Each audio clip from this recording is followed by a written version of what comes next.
Вувузелите на опозицијата беа посилни од говорот на премиерот Димитар Ковачевски со испишани пароли да се каже не за бугаризација на македонскиот јазик и во тензична атмосфера поминаат собраниската седница на која пратениците на ВМРО ДПМН не дозволија да се слушнат пораките и убедувањата на власта за францускиот предлог.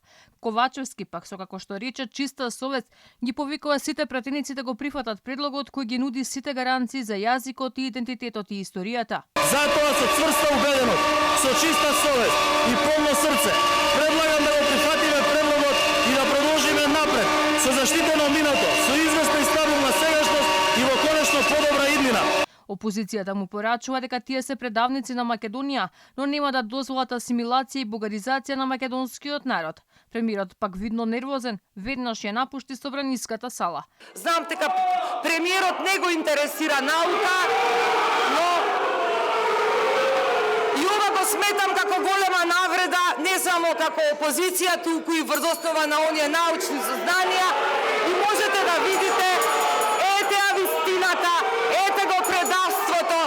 ВМРО ДПМН бараше колегите од мнозинството да ја преиспитат одлуката за прифаќање на предлогот и одговорницата го искинаа францускиот предлог. Овој лажен документ не е документ по кој што ние денес ќе расправаме. Јас тука пред вас ќе го искинам и се надевам и посакувам дека овој звук на кинење на ова парче хартија, додека сте живи, ќе ви ги пара ушите што ги имате и душите што ги немате. А целиот хаос следуваше, откако претходно се случи говорот на шефицата на Европската комисија Урсула фон дер Лајен, која во последен обид од дипломатската офанзива убедуваше дека јазикот, идентитетот и историјата ни биле заштитени со францускиот предлог. Ни порача дека сега е време за конечната одлука која ја носиме сами. Ја слушав загриженоста во однос на македонскиот јазик и идентитетот.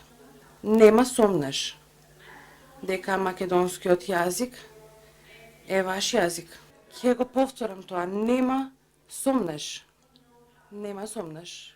дека македонскиот јазик е ваш јазик. И ние целосно го почитуваме тоа.